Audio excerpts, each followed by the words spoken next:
महाराष्ट्राचं आराध्य दैवत छत्रपती शिवाजी महाराज, देशाचे संविधान करते, भारतरत्न परमपूज्य डॉक्टर बाबासाहेब आंबेडकर, ज्यांनी आम्हाला घडवलं, बिघडवलं, स्वाभिमान शिकवला, धर्माभिमान शिकवला, महाराष्ट्र धर्माभिमान शिकवला, ते वंदनीय हिंदू हृदय सम्राट शिवसेना प्रमुख श्रीमान बाळासाहेब ठाकरे आणि आम्हा सर्वांच्या लाडक्या मा सोमीनाथाई ठाकरे यांना आदरांजली वाहतो. आणि आज ही आपल्या 30 वर्षाची परंपरा. अग्रवाल साहेब आज या बैठकीला खास उपस्थित आहेत. माननीय अग्रवालजी, माननीय त्रिपाठीजी, आपल्या कामगार संघाचे सर्व मान्यवर, दिलीप जाधव आहे, असरोडकर आहे, परब आहे, घाडी आहे, प्रकाश शिरवाडकर आहेत. अण्णा पारकरांचा फोन येत होता सारखा, मला आज येता येत नाही, मला पूर अस्वस्थ होते, माझं मन तिकडे आहे. हेच तर या कामगार संघाचं वैशिष्ट्य आहे. कुठेही जा, पण प्रेम कुठं असेल तर ते महानगर टेलीफोनवर निगमवरच प्रेम असतं. सर मैं 1996 में मैंने इस्तीफा दिया है, आप सोच लीजिए. 30 बरस मैं महानगर टेलीफोन निगम से दूर हूं फिजिकली, लेकिन मेरे हृदय से मैं कभी दूर नहीं गया, जा भी नहीं सकता, क्योंकि वंदनीय बाला साहब के संस्कार है, मेरी मां के संस्कार है, कृतज्ञता का भाव रखना है. जहां से मैं मेरे जीवन को एक अलग प्रज्ञा मिली, प्रकाश मिला, मार्ग मिला, दिशा मिली, वो शुरुआत हुई मेरी महानगर टेलीफोन निगम में.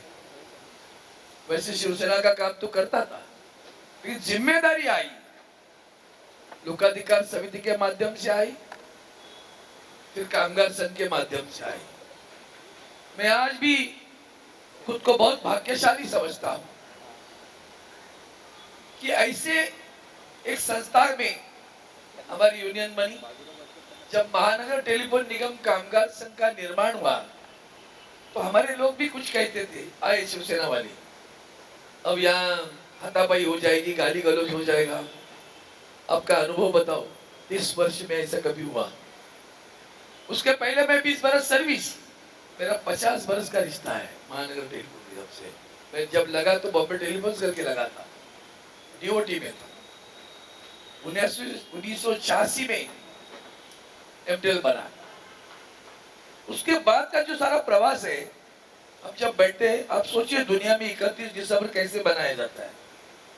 और यहाँ है हम पागल लोग जो बैठे हैं ना यहाँ, वो सोचते रहते हैं पौधा जो बड़ा है ना, उसको पानी डालना है, उसको खाद डालना है, उसको मजबूत करना है, उसकी छाया लेनी है, उसके फल भी खाने हैं, लेकिन उसको मजबूत करना है, मुझे धारा को मजबूत करना, उसके प्रति कृतज्ञता का भाव सोचकर हम इकट्ठा आते हैं. अब जब उस वक्त की बहुत ही सारी यादें हैं, आज लंबा भाषण करूं तो भी अच्छा नहीं लगेगा, लेकिन कुछ महत्वपूर्ण बातें करने की आवश्यकता है. सरकार की नीतियां आप देखिए. सर मैं कल 2 दिन एस्टिमेट कमेटी की हमारी टूर थी, तो उस एस्टिमेट कमेटी के टूर के लिए मैं राजकोट गया था.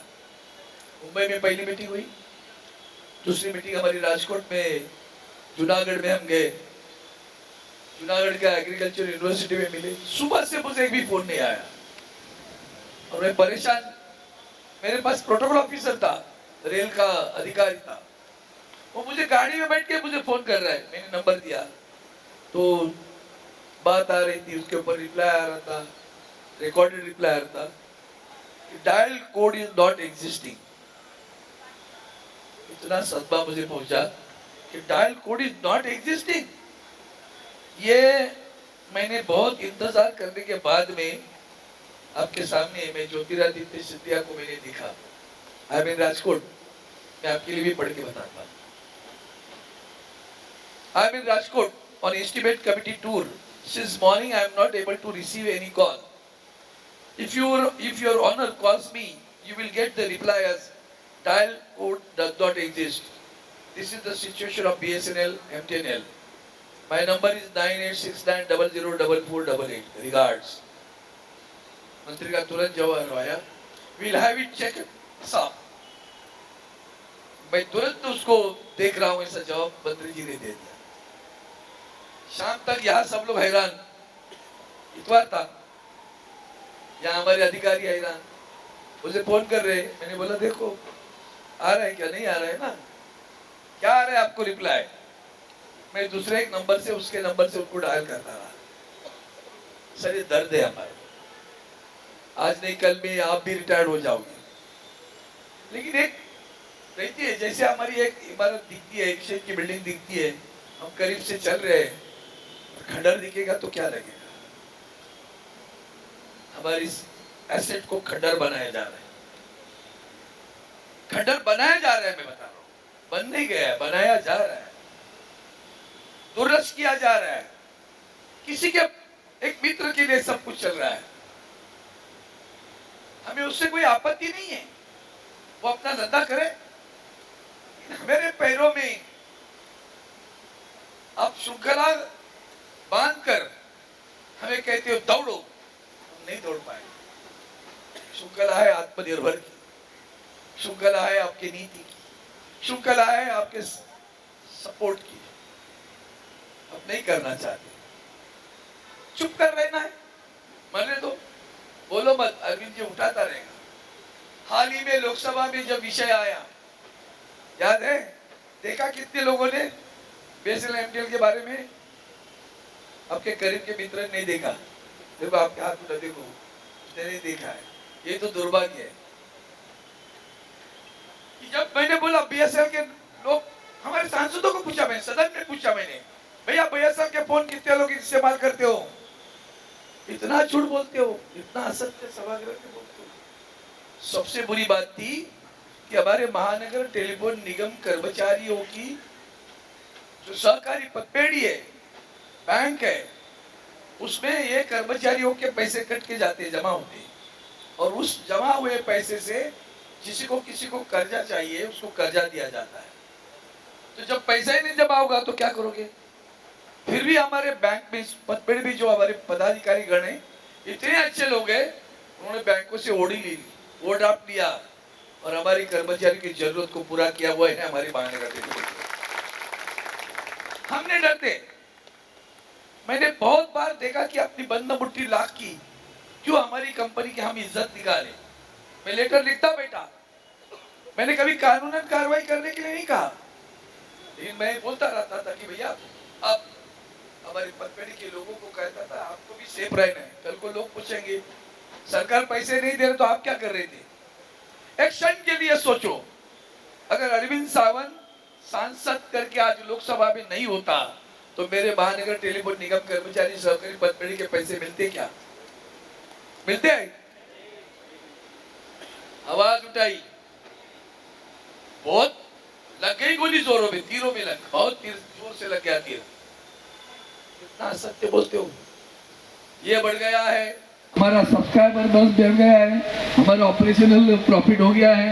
अरे वाह, प्रॉफिट है ना, फिर तो कर्मचारी के पैसे क्यों इस्तेमाल कर रहे हो बिना ब्याज, बिना पूछे। सबसे बड़े प्रॉब्लम है बिना पूछे, ना आपने इनकी कंसेंट ले ली, ना जिस सदस्य का पैसा है उससे पूछा, भैया आपके हमारी जरूरत है, कंपनी खतरे में है, थोड़ी तकलीफ में है, तो हम चाहते हैं कि पैसे थोड़े देर से दे देंगे। हमने यही बड़े दिल से सोचा, और मैंने मना किया, चुप बैठो, जान दो, बाहर नहीं बोलेंगे। मैं मंत्री से मिलता रहा, बोलता रहा, देखा ये अपना ही रवैया चला रहे हैं। फिर जाके मैंने सदन में बोलने के बाद में 1 घंटे के अंदर 1.5 करोड़ रुपए पहले जमा हुए इनकी। कर्मचारी के पैसे इस्तेमाल करते हो, गुनाह है, गुनाह आप कर रहे हो। मैंने जब बताया उसके बाद में 1.5 करोड़, फिर मैंने उनसे कहा मेरे सब पैसे लेके आया हूं, मिलना है मुझे। एक बार अपना मुलचंदा ने मुझे भेजा, टाइम्स ऑफ इंडिया की खबर आई थी, बीएसएनएल एमटीएल की प्रॉपर्टीज बेच रहे हैं, तो कभी से सुन रहा हूं।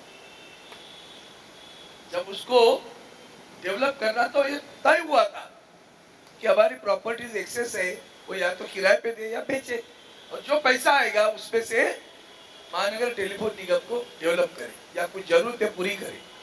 अब आप सोच लो, इतना सब होने के बावजूद दीपक में, डिपार्टमेंट ऑफ इन्वेस्टमेंट के लिए दीपक ने कुछ नहीं किया। अब 2014 सरकार को आने के बाद 11 वर्ष, 10.5 वर्ष पूरे हुए। अभी पहले 1 वर्ष 2 वर्ष हर बार पुरानी सरकार ने घोटाले किए, पुरानी सरकार ने घोटाले किए, मान दिया चलो एक्शन के लिए मानते, घोटाला हुआ। घोटाला हुआ था, हाइपोथेटिकल था 2G 3G घोटाला। हम भी उसके चक्कर में आए थे, हमें भी लगा घोटाला हुआ है। कुछ नहीं था घोटाला। घोटाला इस बात का था, समंजस का बात का था। समंजस क्या समंजस थी कि भाई हमने कहा ये गुलदस्ता 500 रुपया मिलता है, अग्रवाल साहब क्या बात करते हो, ये 1,500 रुपये में मिलेगा, आपने 1,000 रुपये का घाटा कर दिया हमारा।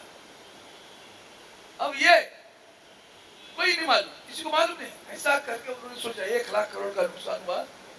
जिनको जेल में डाला वो ये राजा, कनिमोजी, दयानिधि मारन, तीनों भी आज सांसद करके बैठे हैं। जेल से छुटकारा, मतलब छुटकारा ऐसे नहीं, ये इनका क्लीन चिट नहीं, लॉन्ड्री में नहीं गए। लॉन्ड्री वालों है ना, हाँ। हमारे भी कुछ लोग लॉन्ड्री के प्यार में बहुत है।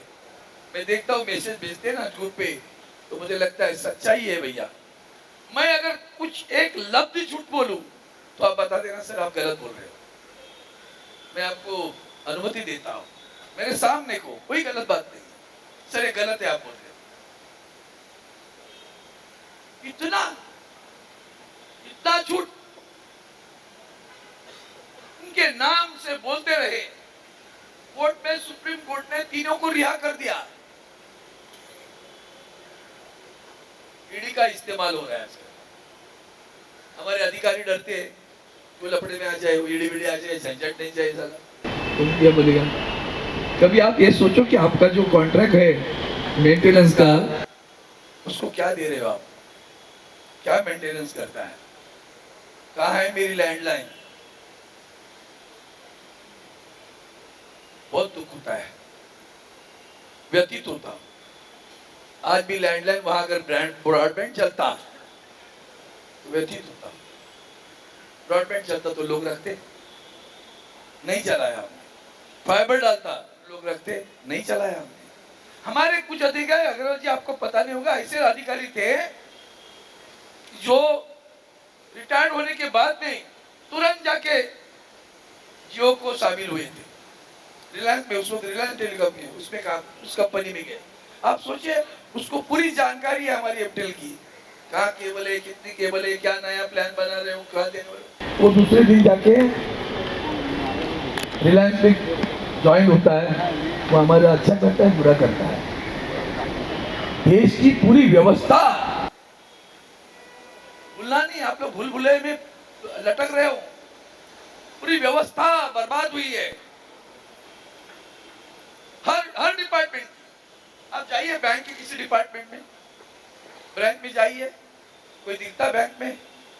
अंधेरा छाया हुआ, 2 कर्मचारी है, 1 कर्मचारी है। डिजिटल इंडिया, आत्मनिर्भर इंडिया, काय का आत्मनिर्भर? हमारे बारे में आत्मनिर्भर की बात आई, आप लोगों को थोड़ी जानकारी होगी तो दोबारा कहता हूं। जब आत्मनिर्भर की बात आई तो उसके पहले हमने 5G के लिए, 4G के लिए एमटीएल ने टेंडर निकाला था। वो टेंडर पास हुआ, चाइना की कंपनी को मिल गया। और उसके बाद में कुछ दिनों में, कुछ महीनों में एक राजनीतिक आपत्ति खड़ी हुई, समस्या भी खड़ी हुई। तो सरकार ने नीति कर ली कि चाइना के साथ अभी रिश्ता नहीं रखेंगे। ट्रेडिंग बंद हुई, व्यापार बंद हुआ।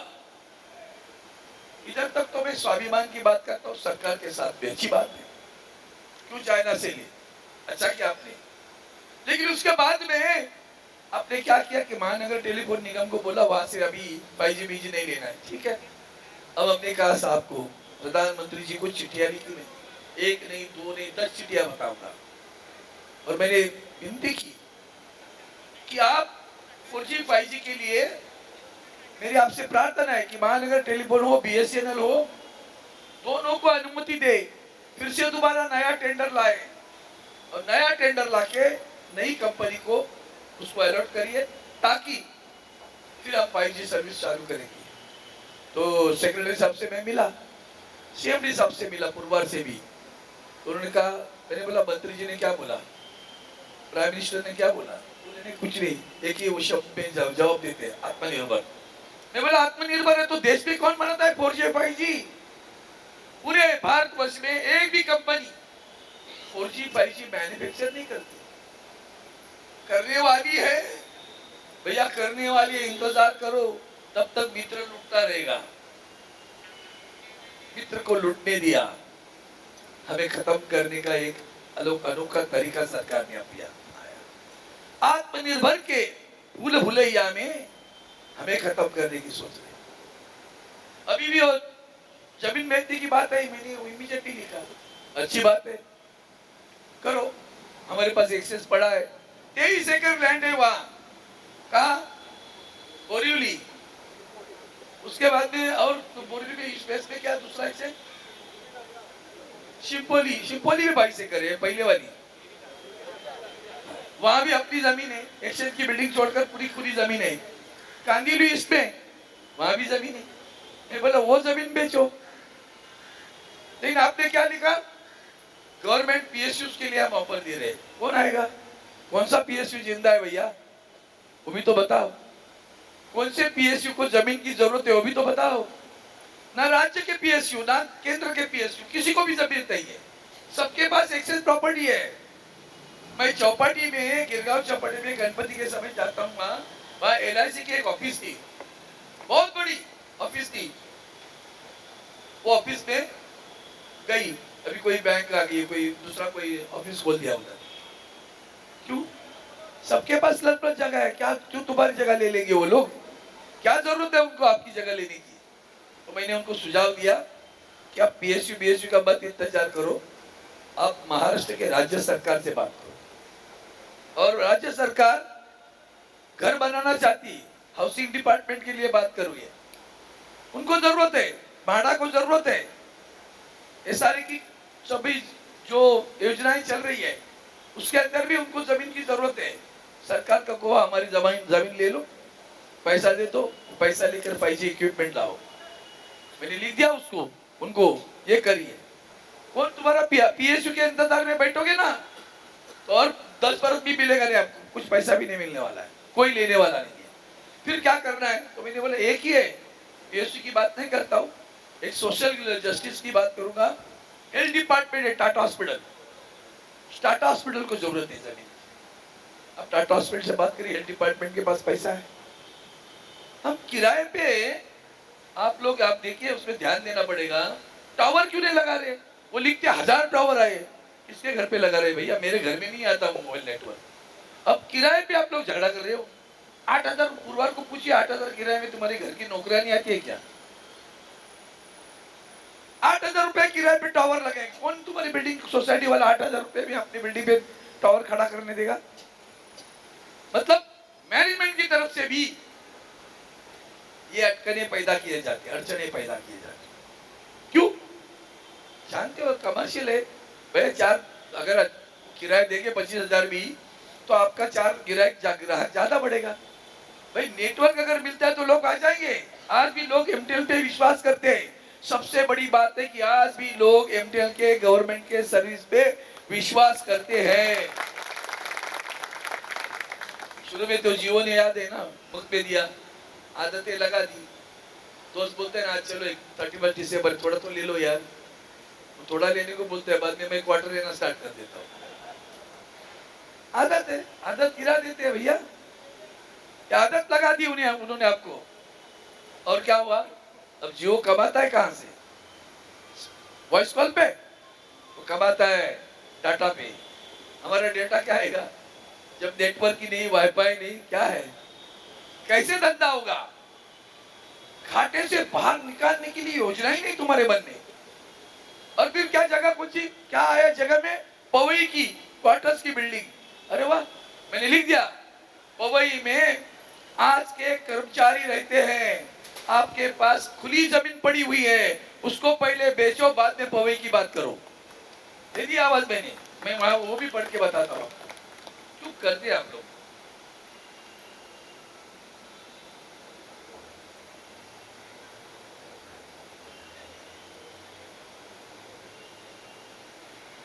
It's good, but considering the present status of all PSUs, including the state PSUs, none of them require either the land or vacant premises, as they too have surplus properties with them.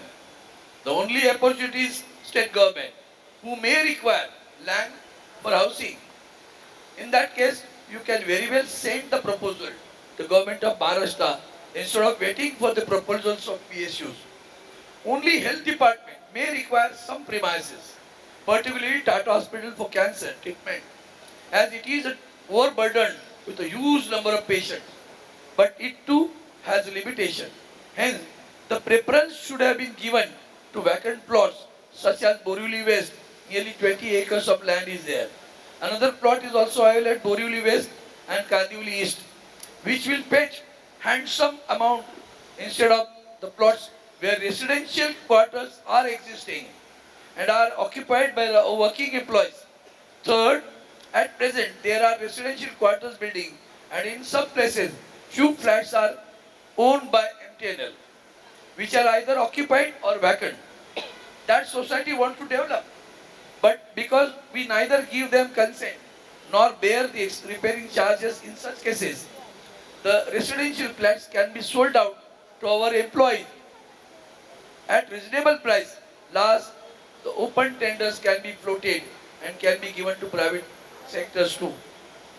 मतलब अपने लोगों को, जैसे अपने नवी मुंबई में flats है, पूरी building नहीं है अपनी, 4-5 फ्लैट्स है, कुछ बिल्डिंग में 4-5 फ्लैट्स है, बोरीवली में है, तो ऐसे फ्लैट का क्या करोगे?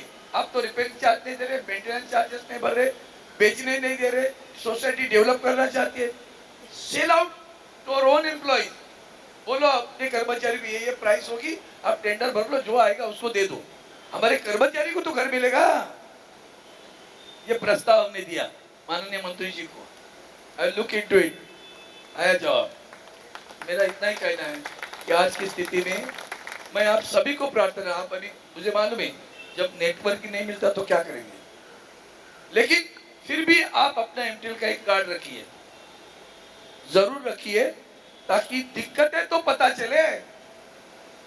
आप एक्चुअली ना, मुझे समझ में आता है ट्विटर क्यों नहीं क्या यूज करते, लिखो I am MTL employ, I am at Borivali East so and so place, no network, रोज लिख के बैठो, दे धनाधन एंड हैशटैग करो the minister of communication, hashtag the prime minister of India.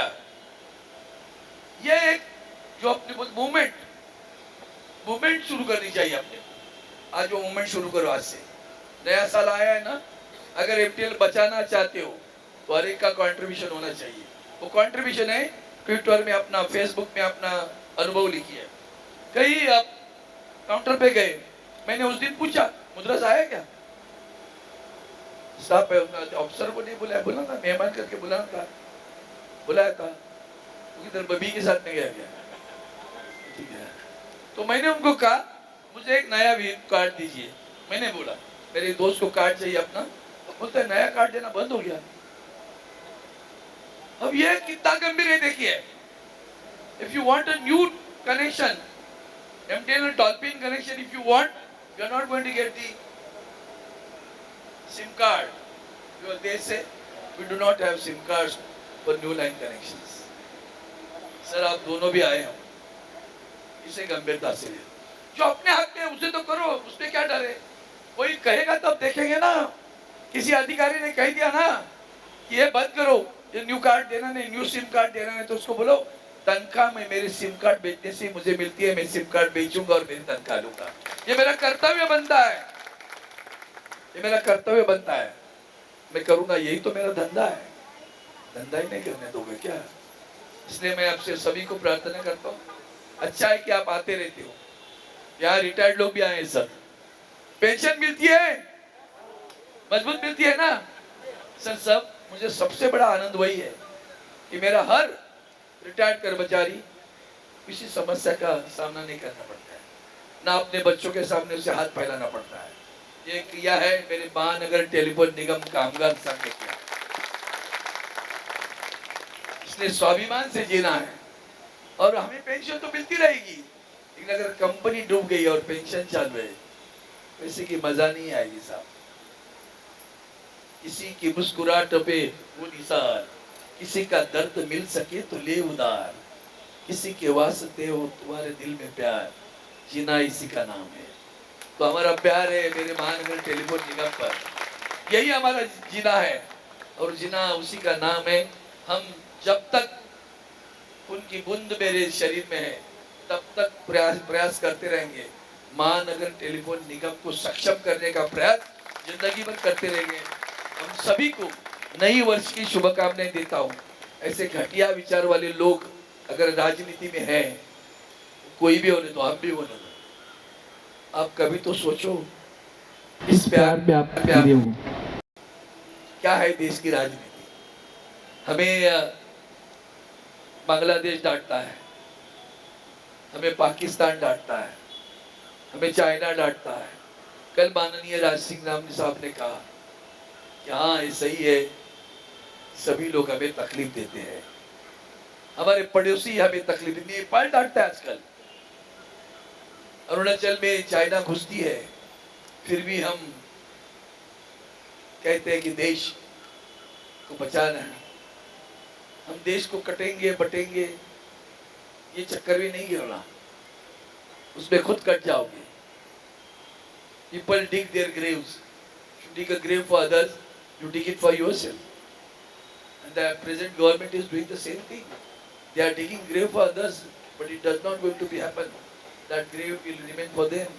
Days are going to come. 2025 मध्ये एक बदल घडला पाहिजे. हा बदल तुमच्या मनात घडला पाहिजे. पहिल्या मनात घडलं बडं असं हतबल होऊ नका. सुनामी आली ना तर त्याच्यासोबत जगण्याचं धारिष्ट असलं पाहिजे. मार्ग शोधू पण जगू. नदीच्या प्रवाहासारखे राहा रे.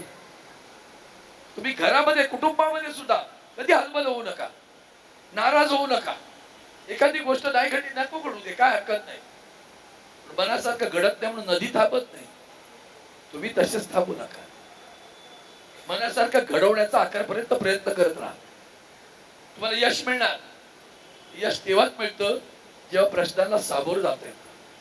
संकट ही संधी असते. दोजींचे वाक्य खूप सुंदर आहे. संकट ही संधी आहे. संधी तुम्हाला आलेली आहे. तुम्ही आपल्या इमारतीकडे जा, बघा. दुःख झालं ना तुम्हाला तर तिलाही सांग रे, मी होतो ना तेव्हा चेतना होती रे तुझ्यात. तुम्ही असणं म्हणजे त्या इमारतींना सुद्धा चेतना होती, चैतन्य होतं, आभास होते, प्रकाश होता. आज तुम्ही नाही, इमारती सुद्धा रडतायत. आमची प्रभादेवी रोज ढसत्या ढसढस रडते. वाळू पडतात ना तेव्हा ती अश्रूचे थेंब पडतात, ती काय असं वाटत राहतं. म्हणून तुम्हाला सर्वांना विनंती करतो, दूर जाऊ नका. आपण आता काल मी यांच्या सोसायटीच्या कार्यक्रमाच्या वेळेस बोललो, यापुढे 3 महिन्यात एखादा कार्यक्रम करायचा. 3 महिने करायचा आणि करायचाच. तिथं जरा आनंद घेऊ, गाणं गाऊ, सगळंच करू, पण त्याचबरोबर सामाजिक भान राखू. उलट तुम्ही आम्हाला सांगा एक्सचेंजला या, एखाद्या साहेब जुन्या एक्सचेंजला जाऊ, जुन्या एक्सचेंजची एखादी इमारत साफ करू. काय प्रकरण बदलेल बघा पटकन. एका इमारतीत मध्ये जाऊ, पाणी सोडून झाडू मारू, वाटेल ते करू, मी मारेन तुमच्यावर. टॉयलेट पण साफ करू आणि इमारतीला दाखवू, बघ तुझ्यावर आमचा जीव जडलाय रे, आम्ही आजही तसंच तुझ्यासोबत. आणि तसंच आपण राहिलं तर यांना कुठे लाज शरम जर पुढे शिल्लक असेल ना तर थोडीशी असलीच तर बघू. त्याला लागलं त्याशी मग तो पिसटला होता. अधिकाऱ्यांनी पिसटला, धडाधड 4.5 कोटी रुपये येऊन गेले तुमचे. मला तरी 6 कोटी सांगितले, कदाचित उर्वरित पैसे दिल्लीचे असतील. सगळे 6 कोटी 6 करोड या महिने. अरविंद जी मला उपकार नाही की आम्हाला पैसा आहे, त्याला आमचेच पैसे आम्हाला तो उपकार केला सगळं सांगतो. तुम्ही सर्वांनी सावध व्हा. मुंबईवर सुद्धा आपल्या उद्योगांवर लक्ष नाहीये. सगळे उद्योग पळवले जात आहेत. तरी आम्ही जर अंधभक्त होणार असू तर ईश्वरच तुमचं कल्याण करेल. कशाच्या प्रेमात आहोत मला आजही कळत नाही. सनातन म्हणजे काय. मी एकदा एका विषया गुरुला विचारलं, इसका मतलब क्या है.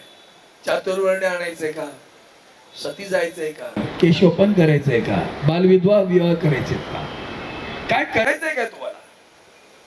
म्हणून तुम्ही लक्षात घ्या, वंदनीय शिवसेना प्रमुख असताना हिंदुत्व हे राष्ट्रीयत्व होतं. ते राष्ट्रीयत्व नाही राहिलं. त्यातून सावध व्हा, एक व्हा. जिथं जिथं कोणी असतील त्याला एकच प्रश्न विचारला, बाबा रे माझ्या महाराष्ट्राचा विकास काय झाला सांग. टेलिफोन मला असेल तर त्याला बोल, तू त्याचा बघतायस ना, माझ्या बीएसएल एमटेलचं काय केलं सांग रे मला वाटलं. तुझ्या त्या बापाला विचार बनव एकदा, आमचं काय भलं करताय, आमची कंपनी काय डुबवताय. मला त्याचं दुःख जास्त आहे. आज गिरण्यांकडे पाहताना मला तो तेव्हाचा संप आठवतो गिरण्यांचा. गिरणी म्हणजे Mumbai vibrant. Mumbai was vibrant because the textile mills were there. Mumbai was vibrant because the Mumbai porters was there. Mumbai was vibrant because the MTNL lines were there. Mumbai was vibrant because the best services is there. Mumbai was vibrant because the railway services are there. All these vibrancies, if they go privatized, they are not going to remain vibrant. म्हणून तुम्ही हा धोका ओळखा. माझी हात जोडून विनंती आहे, कुठल्याला शाई लागली असेल ती शाई पुण्याची की पापाची आहे ती ठरवा. शाई पापाची असेल तर तुम्हाला निरंतर आनंद नाही मिळणार. ती पुण्याची असेल ना, अट्टास करा. ही शाई म्हणजे माझा डाग नाहीये, ही शाई म्हणजे माझा उद्धार आहे, उद्धार आहे. त्या शाईचा विचार करा, कुठे शाई लावून घेतोय. त्या शाईचा वापर आपल्या लेखणीने जसं त्यांनी केला तसं आपण करायला पाहिजे. तो वापर पण कराल. महानगर टेलिफोन निगमच्या सर्व निष्ठावंत, अतिशय मनस्वी माझ्या कर्मचारी बांधवांनो, भगिनींनो, मातांनो, आपल्याला सगळ्यांना 2025 हे वर्ष सुखाचं, समृद्धीचं, आनंदाचं, उत्तम आरोग्याचं जावं या मनापासून शुभेच्छा देतो. आपली रजा घेतो. जय हिंद, जय महाराष्ट्र, वंदे मातरम.